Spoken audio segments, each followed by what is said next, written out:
गुरुग्राम में कमलनारायण सिंह सैनी ने आज छठवें प्री बजट बैठक ली। बैठक में उद्योगपति और रियल एस्टेट के क्षेत्र से जुड़े लोगों के साथ बैठक में सुझाव लिए।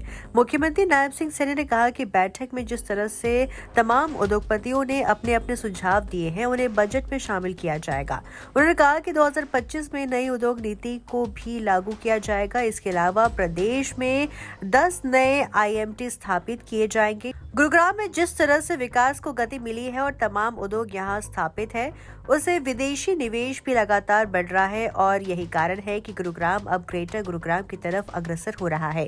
मुख्यमंत्री ने कहा कि न केवल विकास के कार्यों में गति आई है, मुख्यमंत्री नायब सिंह सैनी ने कहा कि हरियाणा सरकार की तरफ से एक कोशिश रहती है कि तमाम अलग अलग क्षेत्र के लोगों से विचार विमर्श कर बजट को तैयार किया जाए, जिससे ऐसा बजट पेश किया जाए जो केवल बेहतरी के लिए हो।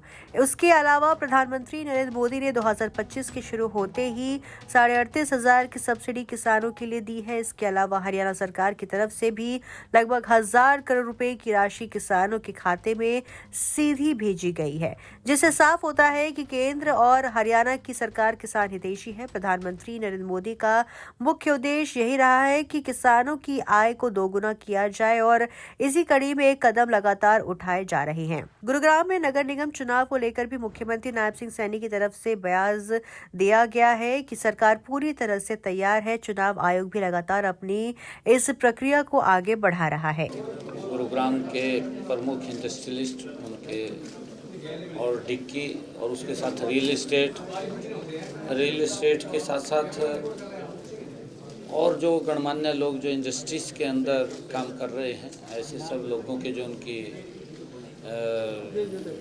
यूनियंस थी, उन सब से हमने बात की। उनके सुझाव आए हैं, अच्छे सुझाव उन्होंने दिए हैं, क्योंकि ये छठा प्री बजट कंसल्टेशंस ये अलग अलग क्षेत्र के अंदर हमारा रहता है और इसके अंदर हमने आज ये इंडस्ट्रियल्स और रियल एस्टेट्स के लोगों से आज बात किया है कि उनके क्या क्या सुझाव इसके अंदर हो सकते हैं।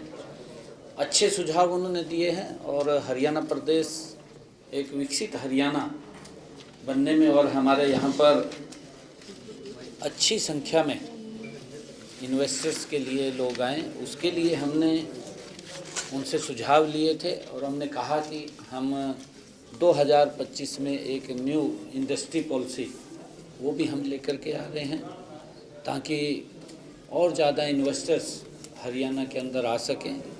और हमने अपने संकल्प पत्र में भी कहा है कि हम 10 जिलों के अंदर IMT हम बनाने वाले हैं, उसको लेकर के भी बजट के अंदर हमने सुझाव लिए हैं और लोगों के सुझाव जो हमारे पास आए हैं उनको हम इस बजट के अंदर शामिल करते हुए, ताकि प्रदेश को उसका लाभ मिले और लोगों का जो सुझाव आए हैं उनको भी उसका लाभ मिले, उसको हम करने वाले हैं। सब प्रधानमंत्री नरेंद्र मोदी ने देश के किसानों को तोहफा दिया है, हरियाणा के किसानों को। हाँ, कल 9 वर्ष के ऊपर देश के यशस्वी प्रधानमंत्री नरेंद्र मोदी जी ने, क्योंकि आज तक इस प्रकार की, क्योंकि मैं ये मानता हूँ एक्चुअल में कांग्रेस पार्टी ने किसानों के साथ धोखा किया है, कांग्रेस पार्टी ने किसानों का शोषण किया है और हम ये मानते हैं कि कांग्रेस के समय के अंदर हमारे जो उर्वरक हैं उनके दाम बढ़ गए थे, चाहे DAP है, यूरिया है, परंतु उसके दाम कम नहीं हुए, वो उसका वजन किसान के ऊपर पड़ा है। आदरणीय मोदी जी ने कल भी बैठक करके जो DAP और यूरिया के दाम बढ़े थे पिछले दिनों, पीछे भी सब्सिडी दी थी और कल भी 38,500 करोड़ रुपए की सब्सिडी का ऐलान किया है। हम स्वागत करते हैं, इसका हमारे किसानों को बड़ा लाभ वो मिलेगा, उनके ऊपर कोई दबाव नहीं पड़ेगा, उसके खर्चे कम होंगे, उसकी इनकम बढ़ेगी, उसकी पैदावार ज़्यादा होगी। और ये चिंता अगर कोई कर सकता है तो नरेंद्र मोदी जी जैसा व्यक्ति ही चिंता कर सकता है कि हमारा किसान सशक्त और मजबूत होना चाहिए। आदरणीय प्रधानमंत्री जी ने इस बात को लेकर के भी कहा था कि हमने 4 स्तंभ के ऊपर काम करना है देश के अंदर। किसान है, जो उन्होंने ज्ञान की बात कही थी, गरीब है, युवा है और नारी है और हमारा अन्नदाता है, किसान है। अगर इनके हित के लिए, इनकी मजबूती के लिए हम काम करेंगे तो भारत ये विकसित राष्ट्र बनेगा, ये सशक्त भारत बनेगा।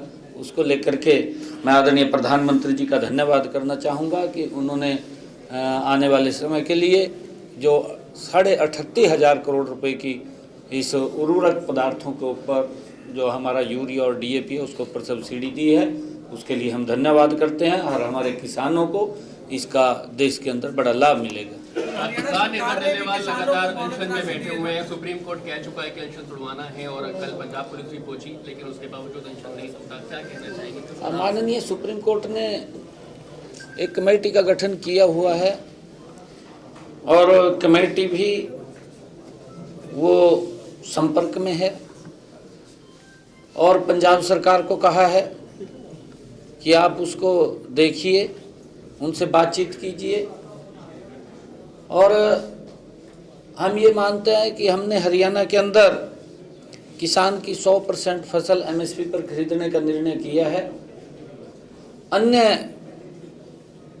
चाहे पंजाब के हैं, किसानों को वहाँ दिक्कत आ रही है, वहाँ की सरकार जरूर उनसे बात करे, उनको इस बात का आश्वासन दे कि वहाँ के किसान की फसल को MSP पर खरीदेंगे। सर, हरियाणा सरकार ने भी नए साल पर किसानों को बोनस राशि दी है, कैसे देखते हैं सर? नए साल से किसानों से शुरुआत की हरियाणा सरकार ने। देखिए, क्योंकि धान की फसल के कारण जिस प्रकार से बरसात कम हुई थी और हमारे किसान का खर्चा ज़्यादा हो गया था, उस खर्चे को कम करने के लिए प्रति एकड़ 2,000 रुपये वो बोनस के रूप में किसान के खाते के अंदर पहुंचाया है।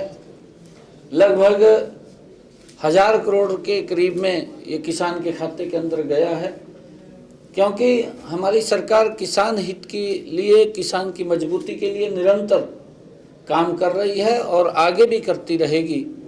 ये क्योंकि कहीं पर भी अगर कोई दिक्कत परेशानी आती है, जैसे अभी बेमौसमी ये बरसात हुई है और बरसात के अंदर ओलावृष्टि हुई है, ओलावृष्टि के कारण कुछ हमारी फसलों को नुकसान हुआ है। हमने पोर्टल को उसको खोला है ताकि लोग जो उनका खराबा हुआ है, क्षतिपूर्ति पोर्टल को हमने खोला है, उसके ऊपर रजिस्ट्रेशन कर सकें और उसका खराबे का मुआवजा पिछले दिनों भी सरकार ने लगातार पिछले 10 वर्षों के अंदर अगर हम बात करें 13,500 करोड़ रुपया किसान के खाते के अंदर हमने उनके खराबे का पहुंचाया है।